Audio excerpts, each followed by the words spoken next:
Assalamu alaikum wa rahmatullahi wa barakatuh. So I wanted to have a brief moment, probably come on here for a couple of minutes to have a chat with you.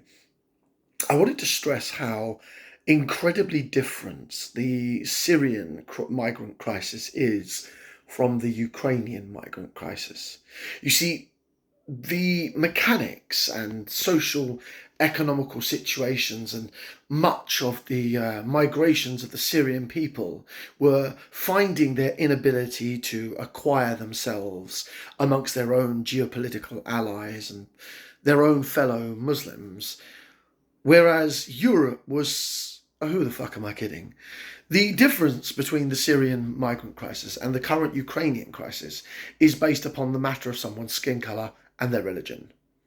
And if anybody is telling you otherwise, they are barefaced lying to you. Now, this subject can get me cross, can get me very, very cross and quite angry, and I can be a little bit uncivilized about my grievances with it. And I think, in quite honesty, there's a reason behind that, because I don't see the difference. Let me not take anything away. I do not want any of the Ukrainian people hurt. I don't want them being refugees. I don't want them losing their country. I feel and every respect for the Ukrainians. But the level of hypocrisy that exists between this and the 2015 migrant crisis of the Syrians is fucking stark to me, especially being an Irishman. The difference between them is one simple, underyielding factor of skin colour. Skin colour and I suspect religion. And I mean, people say Europe isn't racist, but they are. Europe is clear-cut racist. Hungarians throwing their doors open. Poles throwing their doors open.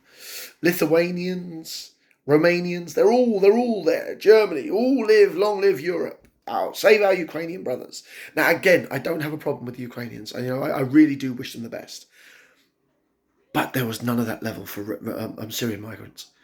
And the fucking hypocrisy, and I'm sorry to swear on YouTube, really I am, but in hypocrisy on this, inside of the migrant crisis around the world, is an absolute unbelievable. And this puts to bed any conversation whatsoever that Europe, as a collective whole, in their collective ideology and their idiosyncrasisms and their mentality, is they are bare-face racist. As racist as you can get, because they've just proven it in a scant handful of years. Literal scant handful of years. Less than a spitting distance. But I just wanted to take this opportunity to see if any of you young men that join my page don't have an Abu beard. I'm going to put a link to Abu beard in my link of this video. He didn't ask me to promote this, but this is some of the best stuff I've ever had.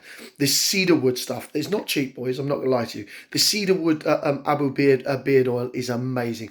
Makes me smell, makes my testosterone grow, and makes me want to kick off.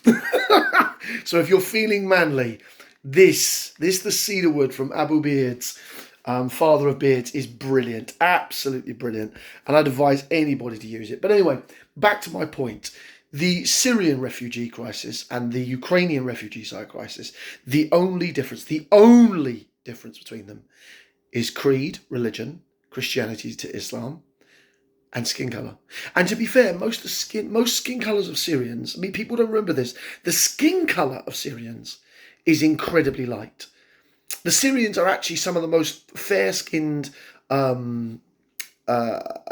Semitic tribes I've ever met. In fact, most Syrians, until they speak, you could mistaken them as Mediterraneans. You could mistaken them for Italians. So it's stark rank that it is definitely islamophobia. Food for thought. Just incredible food for thought. And as I said, I'm going to put a link in for Abu Beard. He hasn't asked me to do this. He's a good friend, and I love his stuff. And his Cedarwood Brothers. I put it in at the end of the night, and my skin's like, mashallah, I feel like a man. I want to ride off to Palestine. You know the rest.